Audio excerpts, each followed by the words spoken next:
안녕하세요. 저는 40대 중반의 아줌마입니다. 몇 년 전 충격적인 일을 연속으로 당하면서 크게 낙담과 시리의 나날을 보냈는데 지금은 좀 괜찮아져서 사연에 글을 쓰게 되었습니다. 필립의 사연방에 어울리는 아주 시원하고 통쾌한 반전 사이다 스토리이니 휴대폰을 잠시 내려두시고 재밌게 들어주시기를 바랍니다. 그럼 바로 시작할게요. 저와 남편은 행정공무원 시험을 준비하며 만난 사이입니다. 독서실과 학원에서 자주 마주쳤는데 남편이 자주 음료수를 사주기도 했고 식사를 하며 응원하는 고시생으로 친하게 지내는데 어느 순간부터 연애를 하고 있더라고요. 다행히 저희의 연애는 대부분 함께 공부를 하는 것이 대부분이라서 둘 다 행정공무원에 합격하게 되었습니다. 근무지는 같은 교육청에 걸려서 일터와 밖에서 늘 붙어 다녔답니다. 그렇게 오랜 연애를 하고 30대가 지나가면서 결혼을 계획하게 되었어요. 남편이 형편이 어려워서 사귄 지 7년 만에 결혼 자금을 모으게 되어 생각보다 늦게 결혼하게 된 거죠. 저는 부모님과 살고 있었고 부유층에 속하는 편이라 고생 없이 잘 컸는데 그이는 시동생과 둘이 힘들게 살아왔더라고요. 부모님 없이 형제가 서로에게 기대며 지내왔는데 시동생이 남편 뒷바라지를 했답니다. 남편의 동생은 고등학교 때부터 동대문에서 옷가게에서 알바를 했고 졸업과 동시에 직접 동대문에 한 자리를 차지하고 장사를 시작했답니다. 이야기를 들어보니 시동생이 남편의 공부 뒷바라지를 다 해줬더라고요. 공부할 돈이고 책이고 무엇이든 시동생의 도움으로 편하게 공부했다고 하더라고요. 그이와 연애하는 동안 시동생과 밥을 몇 번 먹은 적이 있었는데 장사하는 사람답지 않게 매우 조용하고 말이 없었어요.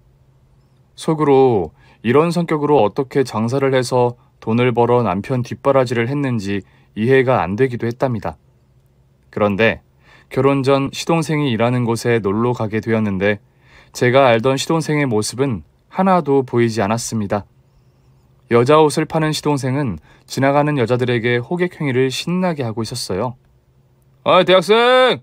오늘 신상 들어와서 존나 간지나는 치마, 바지, 티셔츠 입고 완료됐다고! 이리 와서 구경 좀 하고 가. 오빠 오늘 하나도 못 팔았어. 와서 보기만 해. 보는데 돈 드는 거 아니잖아. 지금 나더러 한 소리예요? 나 대학생 아니고 대학생 딸을 둔 아줌마예요. 뭐라고요? 대학생 딸을 둔 누님이라고? 큰일 날 뻔했다. 난 누나한테 반해서 연락처 물어볼 뻔했잖아. 내가 동안 소리를 듣긴 하지. 좋아, 이 누나가 옷 구경을 좀 해줄게. 사랑합니다 누나. 오늘 내 인생의 일부는 바로 누님입니다. 누나 혹시 싱글? 남편 있으시구나. 내 인연인 줄 알았더니 안타깝구만. 시동생은 딱 봐도 늙어 보이는 여자에게 아부하면서 금세 옷 몇 벌을 팔더군요. 그리고 다른 장사꾼들에 비해 목소리도 가장 컸고 노래 부르는 게 압도적으로 시선을 끌었습니다. Call me, touch me, 누나 누나 누 누나 누나 누나예. 누나! 다른 집 가지 말고 우리 집에 와서 골라봐. 누나 가지 말고 여기서 골라. 있을 거 다 있고 없는 것은 바로 구해오는 나야. 아이고 누나, 너라고 부를 뻔했잖아. 왜 이렇게 동안인 거야? 오늘 동생의 마음을 흔든 누나는 그냥 못 가지. 이리 들어와서 내가 세팅한 옷 좀 보라고. 이야, 이 옷은 누나를 위해 만들어졌다. 끝났다. 디 엔드. 어머, 총각이 장사 잘하네. 애인 있어? 내가 누나를 두고 어떻게 애인을 두겠습니까? 오늘 옷 팔아주고 이 동생의 연락처도 가져가세요. 빈손으로 나가시면 제 전화번호는 받아가지 못하십니다. 시동생은 고삐 풀린 망아지 마냥 동대문의 중심이 되어 손님들을 끌어모았고 그만큼 많은 옷을 팔았답니다. 남편과 눈으로 구경하면서 물었어요. 오빠, 도련님 원래 저렇게 활발했어? 아니, 쟤는 장사할 때만 저러고 평소에는 과묵해. 이야, 대단하다. 일하는 것도 멋지고 여기서 보니까 남자답고 잘생긴 것 같아. 여자들이 왜 몰리는지 알 것 같다고. 그렇지. 내가 재미있는 얘기 하나 해줄까? 내 동생 팬클럽도 있어. 죄다 누나들이긴 한데 거의 추종하고 추앙한다니까. 정기적으로 옷 사러 오는 아줌마 부대가 수십 트럭이라고. 아마 내 동생이 여기 옷가게 층에서는 제일 잘 파는 장사꾼일걸? 이야, 당신 뒷바라지를 어떻게 해줬는지 궁금했는데 이제야 보게 되네? 여보, 도련님한테 잘해. 이렇게 열심히 벌어서 당신 공부시켜준 거잖아. 안 그래도 매달 받았던 거 이상으로 갚아가고 있어. 세상에 공짜가 없다는 게 동생 좌우명이거든. 입금 안 하면 바로 전화 온다니까. 그렇게 야무진 시동생은 다시 옷가게 앞으로 나와 노래를 부르기 시작했습니다. Come and touch me, 누나 누나 누나 누나 누나의 누님들 싸고 예쁜 거 고르시면 우리 집으로 오셔야 해요. 다른 데 가면 누태기 쉰다니까요. 누나 누나 누나 누나 누나의 Come and touch me, 누나 지나치지 말고 들어와. 예쁜 얼굴로 우리 가게를 환하게 밝혀달라고. 저는 깔깔 웃으며 시동생 가게 앞까지 다다랐습니다. 그러자 시동생이 화들짝 놀라더니 과묵한 목소리로 말하더군요. 형수님 오셨습니까? 여긴 어쩐 일로? 도련님 일하시는 거 보려고 왔죠. 그런데 도련님 진짜 대단하시다. 인기가 장난이 아니에요. 아, 그냥 먹고 살려고 쉬하는 거죠. 형수님 여기까지 오셨는데 식사라도 하셔야죠. 아니에요. 장사하시는 거 보면서 도와드릴 거 있으면 청소랑 정리라도 해드릴게요. 아이고, 귀한 손님한테 어떻게 일을 시키겠습니까? 그럼 잠시 앉아서 구경하시고 이따 마감하면 제가 맛있는 거 사드릴게요. 형수님이랑 안에 가서 시원하게 앉아있어. 그러더니 다시 가게 앞으로 나가 큰 소리로 노래를 부르며 호객 행위를 하더군요.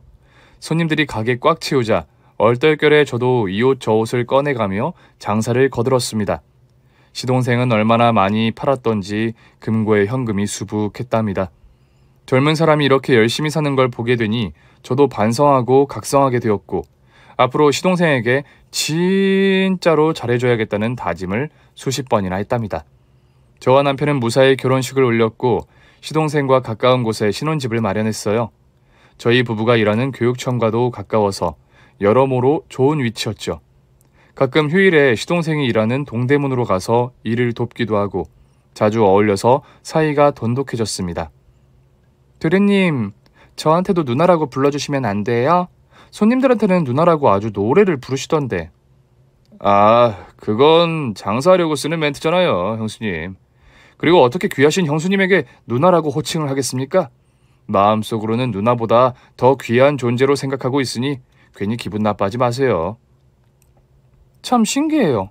일할 때는 무슨 가면이라도 쓰시는 건가 이렇게 대화를 나누다 보면 무슨 스님이랑 대화하는 것 같다니까요. 여보, 그게 내 동생의 치명적인 매력이야. 팬클럽 누님들이 동생의 실제 모습을 보고 더 난리치면서 들이댄다니까. 매력이 한두 가지가 아니라면서 말이야. 그렇게 인기 만점인 시동생이 어떤 여자와 결혼할지 정말 궁금했습니다. 그런데 몇 달 뒤 시동생이 결혼할 여자라고 데리고 왔는데 솔직히 시동생이 너무 아까웠습니다. 동대문에서 장사하는 여자였는데 말하는 게 저렴해 보이고 제가 부잣집 딸이라는 걸 알고 온갖 아부를 부리더라고요. 형님, 옷 입은 거 다 찐통이에요? 이런 거 동대문 가면 짝퉁 널렸는데. 아니지, 우리 형님은 집이 잘 사니까 찐통 입고 있는 거겠죠? 아, 부럽다. 나도 형님처럼 간지나게 살았으면 좋겠네요. 동서, 겉이 중요한가 내면이 중요한 거지. 어머, 역시 있는 사람은 말하는 것도 다르네. 형님, 저는 없이 살아서 그런 거 몰라요. 그냥 비싼 거 입고 비싼 백 들고 다니는 여자가 최고로 부럽다고요. 뭐 이제 형철 씨가 다 사주겠다고 하니까 저도 까리하게 살겠네요. 동서, 저기 미안한데 원래 말투가 그래? 내 말투가 어때서요? 왜요? 장사꾼 말투가 마음에 안 드시나? 고고하고 우아해야 하나요? 아니야, 내 말은 그게 아니라 억양이 센 것 같아서. 다른 뜻은 없었어. 원래 장사하는 사람들은 세요. 형님 같은 분들은 절대 동대문에서 살아남지 못해요. 그렇겠지. 여하튼 축하해. 우리 도련님의 여자가 된 걸 말이야. 인기가 보통이 아닌 남자랑 결혼하게 됐으니 동서는 복 받은 거야. 아, 그래요? 저도 어디 가서 꿀리는 년은 아닌데. 동서는 제 말꼬리를 잡고 12조로 일관했습니다. 남편과 저는 당연히 동서와의 결혼을 반대했습니다. 시동생에게 아직 늦지 않았으니 결혼은 참고 연애만 하라고 일렀죠. 하지만 이미 혼인신고를 했고 신혼집도 계약했다는 겁니다. 말릴 새가 없이 바로 일을 저질렀으니 하는 수 없이 동서를 한 식구로 받아들여야 했네요. 시동생이 결혼하고 얼마 뒤 저는 임신을 하게 되었는데 몸이 자주 아프고 무거워서 외출을 자제했어요. 또 동서가 저희 부부를 별로 좋아하지 않아서 시동생 부부와 자연스레 멀어졌습니다. 이듬해 제가 건강한 딸을 출산하게 되었고 남편과 둘이 딸을 키우는 재미로 지냈습니다. 그리고 시동생 부부와 다시 만날 기회가 있어 한자리에 모였는데 동서가 임신했다는 소식을 전하더라고요. 출산한 저와 임신한 동서를 서로 축하하느라 오랜 시간을 웃고 떠들었던 것 같아요. 다시 자주 만나는 사이가 되자고 약속했는데 이번에는 임산부인 동서가 몸이 힘들어서 거의 보지 못했어요. 저와 남편은 동서가 꼭 같이 오지 않더라도 시동생만 가끔 만났으면 하는 바람이었습니다. 그런데 장사하고 먹고 살기 바쁘다며 여러 차례 거절하더라고요. 형제가 결혼 후 사이가 멀어지는 것 같아 마음이 좋지 않았죠. 그렇게 해가 3번 바뀌었고 시동생 부부와는 명절 때 한 번 보는 사이가 되었습니다. 조금 어색하지만 시동생은 늘 처음 봤을 때와 똑같은 모습이어서 남처럼 느껴지지 않았어요. 마치 남동생을 오랜만에 만난 것처럼 반가웠답니다. 반면 동서와 조카애는 이상하게 정이 가지 않았어요. 동서는 말투와 행동이 마음에 들지 않았는데 조카애가 그대로 닮은 것 같아 안타까웠답니다. 이렇게 마음의 거리가 멀어지면서 각자 가정만 생각하면서 지냈어요. 그러던 어느 날 술에 취한 시동생이 저희 집에 찾아왔습니다. 현관문을 쾅쾅 두들기며 저를 부르더라고요. 형수님! 형수! 안에 계세요? 저는 시동생 목소리를 듣고 벌떡 일어나 문을 열어줬습니다. 서방님, 이 시간에 웬일이에요? 아우, 술 냄새. 서방님, 무슨 일이에요? 형수님이 보고 싶어서 왔습니다. 누나 예. 오랜만에 형수님이 보고 싶어서 시동생이 찾아왔다고요. 형수님 사랑합니다. 그리고 형도 사랑합니다. 우리 조카 선진이도 아주 많이 사랑합니다. 서방님, 무슨 일 있으시죠? 뭔지 말씀해보세요. 속상한 일을 혼자서 풀려고 술을 떡이 되도록 마신 모양인데 우리가 남인가요? 자주 보진 못했지만 우리 서방님 가족이라고요. 힘든 일 있으면 뭐든지 말씀해보세요. 그러자 시동생은 제 말에 대답을 하는 대신 제 딸을 안고 배시시 웃었습니다. 아무리 물어도 무슨 일인지 대답하지 않길래 저희도 그냥 하루 자고 가라고 자리를 펴줬답니다. 다음날 아침에 일어나 거실에 나가봤더니 시동생은 벌써 이불을 깔끔하게 개키고 나갔더라고요. 전화를 해봤더니 받지 않았고 다시 전처럼 연락 없이 지내더라고요. 그렇게 몇 달이 지나자 시동생에게 연락이 왔는데 동대문에서 하던 옷장사를 그만두고 지방으로 가서 일한다고 하더군요. 장사가 전처럼 잘 되지도 않고 성격에 맞지 않은 일을 하다 보니 회의감이 든다며 처자식을 두고 지방에 가서 동업자들과 함께 쇼핑센터를 짓고 크게 사업을 해볼 거라고 하더라고요. 저와 남편은 더 큰 도전을 한다는 것에 축하를 해주는 게 맞는 것 같아 지방에 가서 밥 굶지 말고 열심히 잘해보라고 응원했죠. 나중에 시간이 되면 내려가겠다는 약속도 했답니다. 그런데 시동생이 지방에 내려간 지 얼마 되지 않아 동생에게서 끔찍한 소식을 전해 듣게 되었습니다. 저에게 전화를 해 오열을 했는데 이야기를 들어보니 시동생이 등산을 갔다가 산에서 실종됐다는 겁니다.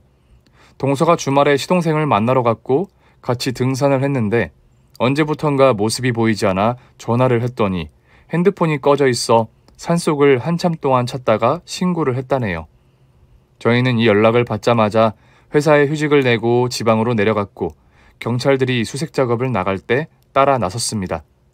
산속 어딘가에 굴러 떨어져서 다쳤을 거라 생각하고 등산로가 아닌 곳을 샅샅이 뒤졌어요. 하지만 일주일 내내 수색 작업을 했는데도 시동생의 모습은 보이지 않았어요. CCTV로 산 입구에서 나가는 장면이 있는지 돌려봤지만 동서와 함께 산을 오르는 모습만 있을 뿐 나가는 장면은 어디에도 없었습니다. 경찰들도 하늘로 솟았는지 땅으로 꺼졌는지 미스테리한 실종이라면서 수색 작업을 한 달 넘게 이어갔어요. 많은 인력들이 산속을 이잡듯이 뒤져봤지만 시동생의 모습은 찾을 수 없었습니다. 결국 수색 작업을 그만하기로 하고 다른 가능성에 대한 수사를 하더라고요. 실족이 아니면 가출일 수도 있다며 생활 반응이 나오기만을 기다렸어요. 하지만 시동생의 통장과 카드 사용 흔적은 아예 없었고 목격자도 하나 없었습니다. 저희 부부는 서울에 올라와서 소식을 기다렸는데 실종 상태라는 말만 연신 들었습니다. 동서는 자기 남편이 사라졌으니 거의 실신 직전의 상태였고 자주 저희 집으로 와서 조카 애를 맡기고 시동생이 실종된 산으로 찾아갔어요. 온 식구가 시동생이 무사히 돌아오기만을 기다렸답니다. 남편은 걱정이 심해지다 보니 저와 함께 무속인을 찾아갔어요. 시동생이 죽었는지 살았는지 알고 싶은 마음에 점을 보러 갔답니다. 무당은 한참 동안 신들려서 온몸을 부르르 떨더니 시동생은 분명히 살아있다고 말했습니다. 저와 남편은 어디서 어떻게 살고 있는지 알아봐 달라고 했더니 무당은 그런 건 경찰들이 할 일이니 거기 가서 알아보라고 하더군요. 시동생이 왜 갑자기 사라졌는지, 자의로 사라진 건지 아니면 누군가의 공격을 받고 많은 사람들의 눈을 피해 없어졌는지 궁금해서 미칠 노릇이었습니다. 시간이 흐르면서 경찰은 사건을 더 이상 조사하지 않았고 동서도 지방에 내려가는 횟수가 줄어들다가 나중에는 아예 내려가지 않더라고요. 저희 부부도 다를 건 없었습니다. 육아와 회사를 다녀야 했으니 시동생이 실종된 건 안타깝지만 서울에서 일상을 바쁘게 보냈네요. 세월이 흘러 시동생이 실종된 지 5년이 되자 사망으로 간주해서 사망신고를 하게 되었습니다. 안타깝고 정말 슬픈 일이지만 시동생을 보내주고 말았어요. 동서와 이야기를 나눠 시동생이 없는 장례식을 치렀습니다. 동서는 슬피 울기만 했고 아무것도 모르는 어린 조카애는 손장난을 치며 조용히 앉아 있었어요. 그리고 저와 남편은 조문객을 받으며 감사 인사를 일일이 전했습니다. 장례식을 끝내고 허공에 대고 시동생의 명복을 빌어주고 훌훌 털고 마음속에 묻고 돌아갔답니다. 시동생의 장례를 치르고 나자 동서가 변하기 시작했어요. 저희가 가끔씩 만나서 잘 몰랐던 것일 수도 있는데 사치가 굉장히 심해졌답니다. 물론 시동생의 사망보험금이 나온 데다 모든 재산이 동서에게로 갔으니 돈을 쓰는 건 자유였으니 뭐라 할 말이 없었습니다. 게다가 어딜 그렇게 놀러 다니는지 허구한 날 조카애를 자기네 친정에 맡기고 장기간 해외여행을 다녀오더라고요. 그러던 어느 날 놀러 가려는 게 빤히 보이는데 지방에 일하러 간다며 조카애를 며칠 맡겨두면 안 되겠냐고 하더군요. 형님, 저 지방에 일이 있어서 한 3일 정도 다녀와야 하는데 우리 인수를 봐주실 수 있을까요? 저희 친정엄마가 허리를 다치셔서 당분간 육아는 힘들 것 같아서요. 부탁 좀 드릴게요. 그래? 인수 보는 게 뭐 힘든 게 아니니 얼마든지 봐줄 수는 있지. 애가 온순하고 착해서 내 손이 많이 가지도 않잖아. 그런데 동서 요즘 연애해? 얼굴이 많이 핀 것 같네? 어머, 아니에요, 형님. 아무렴 제가 남편 장례를 치른 지 얼마 안 돼서 남자를 사귀겠어요? 난 그런 뜻으로 한 말이 아니야. 서방님이 실종된 지 5년이나 됐는데 혼자 살기에는 동서가 아깝잖아. 그래서 연애를 하는 거면 응원해 주려고 한 말이야. 아, 그러셨구나. 그런데 아니에요. 인수가 다 클 때까지는 재혼 같은 거 안 할 거예요. 그러니까 괜한 오해하지 마세요. 뭐 어쨌든 지방에 잘 다녀와. 인수는 내가 잘 봐줄게. 고마워요, 형님. 제가 올라오는 길에 맛있는 거 사올게요.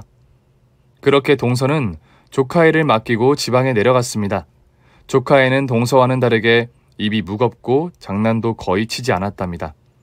애기가 꼭 선비 같은 게 동서 아들이라고 하기에는 너무 안 어울렸어요. 남편이 퇴근하고 돌아와 조카애를 보더니 뜨거운 애정 표현을 하며 반겨주었고 같이 웃고 놀려고 애써주었습니다. 제 딸이 먼저 남편의 등에 올라타 말타기 놀이를 했고 조카 인수도 남편 등에 태웠답니다. 그러자 조카애는 말타기를 하는 대신 남편의 어깨를 주물러 줬답니다. 인수야, 너 꼭 네 아빠 같다. 어렸을 때 그 녀석이 내 등에 올라타면 이렇게 어깨를 주물러 줬거든. 이 녀석 지 아빠를 아주 빼다 박았구나, 멋진 놈. 우리 아빠가 그랬어요? 큰아빠, 우리 아빠 돌아가시지 않았어요. 살아계세요. 응? 인수야, 우리도 그렇게 믿고 싶은데 아무도 찾지 못했잖아. 네 마음은 알겠다만 아빠를 하늘로 보내주자꾸나. 그러자 조카애가 목소리를 높이더니 엉엉 울기 시작했어요. 아니에요. 우리 아빠 살아있어요. 큰아빠 큰엄마는 거짓말쟁이. 우리 아빠는 분명히 살아있다고요. 그래 맞다. 네 아빠는 어딘가에 살아계셔. 이 큰아빠가 말실수를 했다. 미안하다. 그이가 사과를 했는데도 조카애는 울음을 그치지 않았습니다. 그래서 남편은 저에게 턱짓을 하며 UFC 한 판을 하자고 하더군요. 인수야, 큰아빠랑 큰엄마랑 UFC 하는 거 볼래? 너 격투기 알지? 그 코리안 좀비 알고 있니? 이 큰아빠가 대치동 잠비야. 큰엄마는 대치동 쌍칼이고. 우리 둘이 격투기 하는 거 보여줄게. 이거 완전 재밌다. 자, 여보, 시작하자. 아, 이런 건 애들 앞에서 하긴 좀 그런데. 그래도 뭐 당신이랑 붙으면 자신 있으니까 한번 붙어보지. 저희 부부는 작년부터 권태기가 생겼을 때 취미로 격투기 체육관을 다니고 있었는데 제가 항상 실력이 앞서고 있었습니다. 조카애를 위해 몸을 풀고 멋진 구경을 시켜주려고 시작했습니다. 제 딸은 자주 보던 거라 엄마 이겨라 아빠 이겨라를 번갈아 가면서 응원하며 구경했죠. 글러브를 끼고 마우스피스까지 끼우고 시합을 시작했답니다. 여보, 오늘은 봐주는 거 없다. 승부의 세계에서는 남녀가 없는 거라고. 또 그 소리야? 맨날 지면서 허구한 날 봐준다는 소리 하네. 인수가 보고 있으니까 빨랑 재밌게 해보자고. 화끈하게 보여주고 인수 재우잔 말이야. 좋아, 그럼 들어간다. 잽, 라이트 훅, 업컷. 당신 공격은 너무 진부해. 이런 거 눈 감고도 피하겠다고. 계속 들어와봐. 그러자 남편은 양팔을 휘저으며 도발하더군요. 저는 허리를 굽혀서 가볍게 피하고 남편 턱에 카운터 펀치를 꽂았습니다. 그이는 바닥에 쓰러졌는데 아직 끝나지 않았다며 괜찮다는 제스처를 보냈어요. 오늘은 잘 버티는데. 좋아, 그럼 그라운드로 들어가지. 자, 파운딩, 척, 안마. 내가 대치동 쌍칼이다. 저는 괴성을 내지르며 남편의 팔을 물을 뽑듯이 잡아당겼습니다. 그러자 남편은 살려달라고 탭을 연속으로 치더군요. 여보, 한번! 이러다 팔 부러지겠어! 아, 재미없어. 당신 실력은 왜 이렇게 안 느는 거야? 내가 안 느는 게 아니라 당신이 겁나 센 거야. 우리 체육관에서 당신이 넘버원이잖아. 아, 오늘 시합 싱겁게 이겼는데. 다행히 우리 조카 인수가 웃는다. 인수야, 재밌지? 네, 재밌어요. 큰엄마, 또 보여주세요. 승부는 3판 2승제잖아요. 얼른 계속해주세요. 대치동 좀비 큰아빠, 이번에는 복수해주세요. 다행히 조카애가 마음이 풀려서 저희 둘은 화끈하게 경기를 또 치렀습니다. 두 번째 판은 제가 일부러 져줬어요. 조카애가 더 오래 즐기라고 3판 승부까지 넘어가게 된 거죠. 하지만 마지막 경기에서는 제가 점프해서 상대의 얼굴에 무릎을 박아버리는 플라잉 니킥으로 남편을 KO 시켜버렸습니다. 조카애와 딸아이는 박수를 짝짝 치면서 즐거워했답니다. 인수는 격투기를 배우고 싶다며 저에게 매달려서 떨어지지 않았어요. 그래서 안발을 어떻게 하는지 가르쳐줬고 펀치를 때리는 법을 알려주었습니다. 그러자 인수가 허공에 주먹을 휘두르고 놀더니 금세 지쳤고 야식을 조금 먹이자 졸립다고 눈을 감더라고요. 아이고, 우리 조카가 피곤한가 보네. 딸내미, 동생 데리고 들어가서 같이 잘 수 있지? 응, 인수는 착하고 얌전해서 데리고 자는 건 어렵지 않아. 큰엄마, 오늘은 큰엄마 옆에서 자면 안 돼요? 저 큰엄마 품에 안겨서 자고 싶어요. 그 순간 조카의 눈을 봤는데 진심으로 제 옆에서 자고 싶어하는 눈치였습니다. 친엄마가 있는데도 사랑을 못 받은 아이처럼 느껴졌답니다. 그래서 저는 남편을 딸과 자라고 했고 조카와 애를 제 침대에 눕혀서 안고 잠이 들었어요. 지쳐 잠든 조카의 얼굴을 내려다보는데 시동생 얼굴이 떠올랐습니다. 어쩜 그렇게 붕어빵인지 얼굴도 성격도 똑같았답니다. 조카의 머리를 쓸어주며 잠이 들지 못하고 바라만 보고 있었는데 조카의 잠꼬대가 시작되더군요. 악몽을 꾸는지 시름시름 앓는 소리를 내면서 중얼거렸습니다.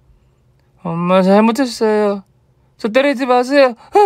제발 그만 때리세요. 아빠가 궁금하다는 말 안 할게요.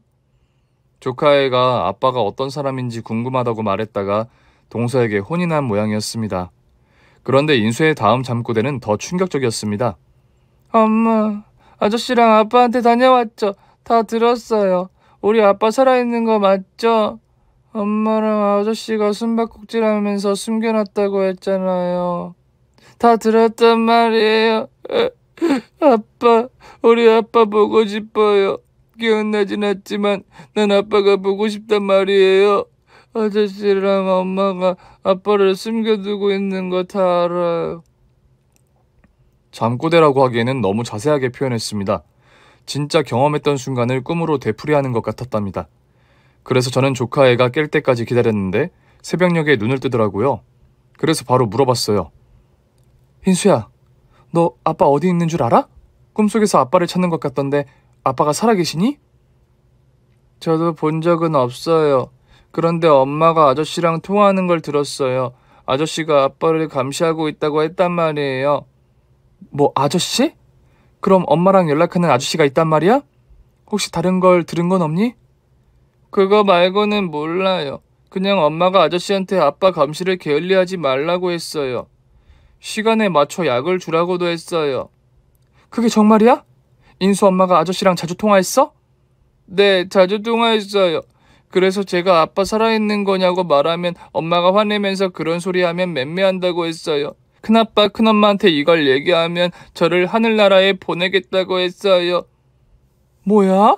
그게 다 사실이야? 우리 인수가 거짓말할 리가 없으니 맞겠지? 인수야, 걱정하지 마. 큰엄마랑 큰아빠가 꼭 인수 아빠를 찾아줄게. 약속해. 큰엄마, 우리 아빠 살아있겠죠? 제가 잘못 들은 거 아니겠죠? 그럴 거야. 하늘이 도우라고. 인수가 오늘 우리 집에서 잠을 잤나 보다. 저는 바로 남편을 깨워서 조카애가 잠꼬대를 한 것부터 해서 시동생이 살아있을지도 모른다는 걸 알려줬습니다. 그이는 어린애가 상상해서 말하는 걸 수도 있으니 괜히 넘겨짚지 말자고 했는데 제가 안발을 꺾으며 정신 똑바로 차리고 조카 말을 쉽게 듣지 말라고 경고했습니다. 그러자 그이는 알겠다며 저와 함께 찾아보자고 계획을 세웠답니다. 저와 남편은 조카애한테 우리한테 한 말을 절대 동서에게 말하지 말라고 했어요. 그렇게 되면 시동생을 절대 못 찾을 수 있다고 설명하면서 말이죠. 이틀 뒤 동서가 저희 집에 조카애를 찾으러 왔어요. 형님 고마워요. 인수가 사고치거나 헛소리를 하지는 않았죠? 헛소리? 무슨 헛소리? 별거 없었죠. 그냥 하는 말이에요. 얘가 지 아빠 장례식 다녀오고 나서는 자꾸 아빠 보고 싶다고 난리를 쳤거든요. 다행히 사고친 것 같지 않아 보이니 다행이네요. 그런 거 없었어. 동서는 지방에서 일을 잘 해결한 거야? 또 언제 가는 거야? 저요? 다음 주에 또 내려가긴 하는데 그때도 형님이 우리 인수를 봐주실 수 있겠어요? 물론이지. 걱정하지 말고 언제든지 맡기라고. 그럼 다음 주에 봐. 동서가 그렇게 떠나자 저와 남편은 작전을 세웠습니다. 일주일 뒤에 동서는 약속대로 인수를 데리고 왔고 지방에 이틀 정도 다녀온다고 하더군요. 그래서 저희는 딸과 조카애를 친정엄마한테 맡겼습니다. 그리고는 동서 차에 부착한 위치 추적기를 따라 차를 타고 달려갔답니다. 동서는 강원도의 한 시골까지 한 번도 차를 세우지 않고 가더군요. 저희 역시 소변을 참아가며 뒤를 따라갔네요. 이윽고 산속에 있는 허름한 폐가가 보였는데 동서 차가 그 앞에 서 있었고 폐가 안에 하얀 전등빛이 새어나오고 있더라고요. 그 안에서 무슨 일이 벌어지고 있는 것 같아 저와 남편은 바로 차에서 내려 폐가 쪽으로 걸어 들어갔습니다. 이윽고 창가에서 동서와 누군지 모를 남자가 보였어요. 두 사람은 낄낄거리며 웃고 있었는데 잠시 후 철제 침대에 누워 링거를 맞고 있는 시동생이 보였습니다. 분명 살아있는 시동생이었어요. 눈을 깜빡거리고 숨을 거칠게 쉬는 모습을 저와 남편이 같이 목격했죠. 이에 바로 폐가 안으로 들어가서 두 사람에게 소리쳤습니다. 동서! 그리고 옆에 개자식아! 너희 뭐하는 짓이야? 서방님이 살아있었어? 동서 설명해봐. 서방님이 멀쩡하게 살아있는데 왜 거짓말을 했는지 말이야! 뭔가 이상한 느낌이 든다더니. 두 사람이 날 미행한 거예요? 재수 온 붙었네. 저기야, 이게 더 낫지 않겠어? 한꺼번에 쓸어버리고 이 나라를 뜨는 거지. 괜히 의심하는 사람이 있으면 찝찝하니까 제거하고 가는 게 낫지 않겠어? 아무래도 오늘이 날인가 보다. 그런가? 하긴 내 새끼는 어차피 버릴 계획이었고 저 두 년놈이 의심하고 발목을 잡을 수도 있으니 제거하면 되겠네. 아, 형님, 아주버님, 이리로 오세요. 제 남편이 살아있어요. 와서 상봉하세요. 동서 똑바로 말해. 이게 어떻게 된 일인지. 너 처음부터 거짓말했지. 우리 서방님이 산에서 실종된 건 개소리였지? 하, 존나 짜증나네.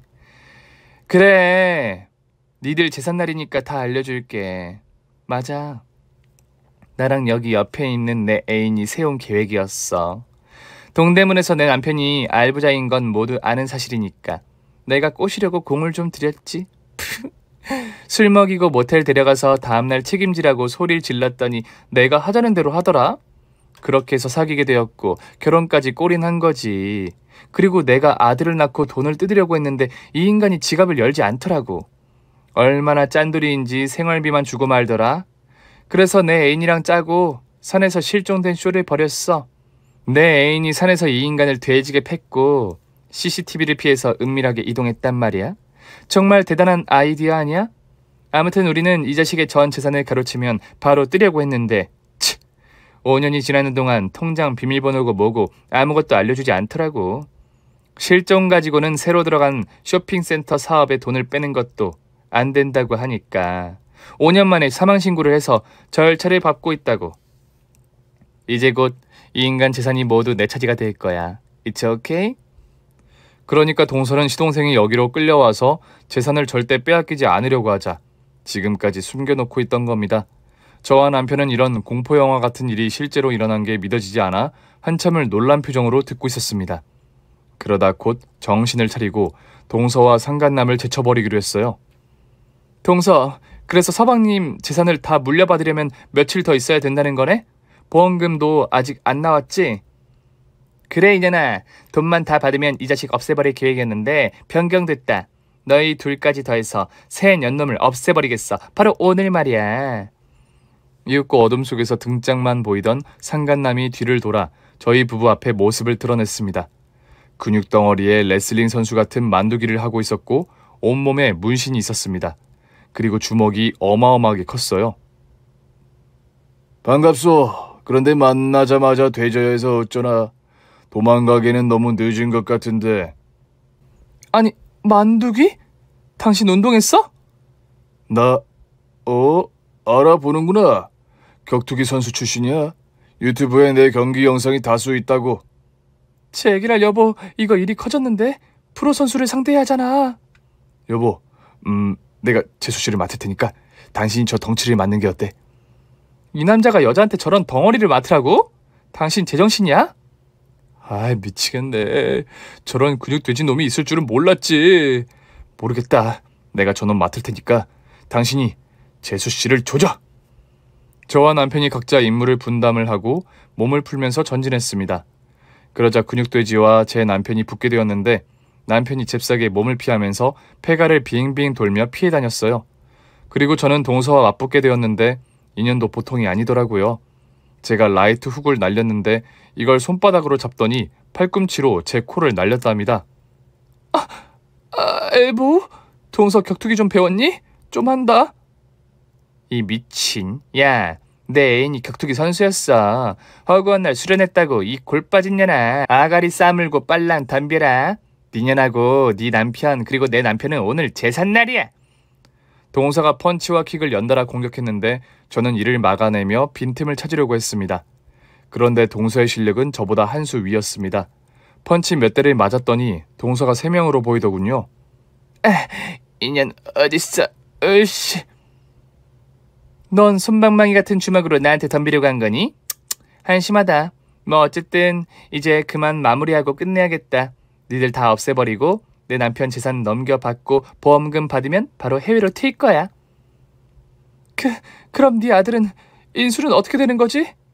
어떻게 되긴 그냥 버리는 거지. 그깟 내가 대수야? 이거 진짜 씨앙년이네. 내가 오늘 엄마가 뭔지 가르쳐주마. 들어와. 그래, 이제 편하게 자빠져 기절하게 해줄게. 들어간다. 플라잉 니킥. 동서가 공중으로 몸을 띄우고 무릎으로 제 얼굴을 찍으려고 하자 저도 똑같이 공중으로 몸을 날리며 구둣발을 동서 주둥이에 쑤셔 넣었습니다. 빠지직 소리가 나며 동서의 강냉이가 몽땅 털려서 바닥에 또르르 떨어졌답니다. 동서는 입에서 피를 흘리며 앓는 소리를 내다가 이내 쓰러져 기절했어요. 그리고 남편이 싸우는 광경을 보고 있는데 그이는 근육돼지에게 깔려 누워서 파운딩을 맞고 있더군요. 조금만 더 맞으면 진짜 초상칠일 것 같았습니다. 저는 곧장 달려가서 상간남의 후두부를 구둣발로 갈겼어요. 충격이 있었는지 잠시 비틀대던 상간남은 뒤를 돌아 저를 공격하려고 일어섰습니다. 이런 우라질, 인연이 뒤통수를 때려. 야, 너도 맞아봐. 이게 얼마나 아픈지 내가 그대로 돌려줄게. 아이씨, 근육돼지는 왜 이렇게 튼튼한 거야? 에이, 모르겠다. 덤벼봐, 이 돼지 새끼야. 그러자 상간남은 저에게 주먹을 세게 휘둘렀는데 옆으로 살짝 비켰더니 낡은 나무 문이 산산조각 나더군요. 그걸 맞으면 진짜 저 세상 가겠다 싶어서 아주 신중하게 공격을 하기로 했어요. 계속 피해 다니면서 상간남이 지칠 때까지 기다려봤는데 뭘 처먹고 운동했는지 한참을 돌고 돌아도 쌩쌩하더군요.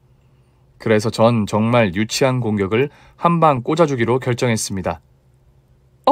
서방님 일어나셨어요? 제 말에 상간남이 뒤를 돌자 바로 팔꿈치로 놈의 면상을 후렸는데 조금의 미동도 없었습니다. 뭐야? 안 아파? 내 엘보우가 체육관에서는 나름 유명한데?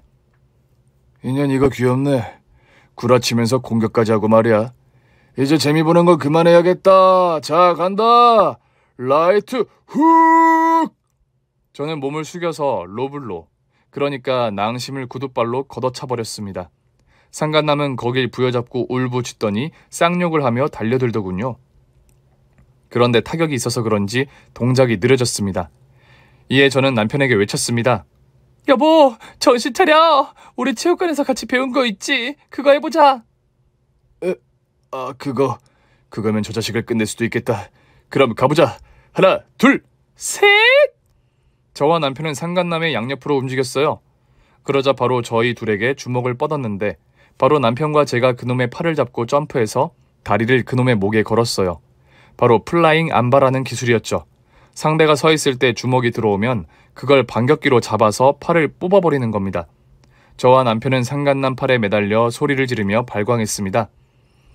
이야, 뽑혀라! 이 덩어리 새끼야, 니놈 팔은 오늘부로 끝이다! 상간남은 양팔을 흔들면서 빠져나오려고 했지만 저희가 아주 꽉 붙잡고 팔을 꺾고 있었기 때문에 기운이 빠져서 무릎을 꿇고 주저앉더군요. 이에 저와 남편은 끝까지 그놈 팔을 잡아당겨서 팔을 분질러 버렸습니다.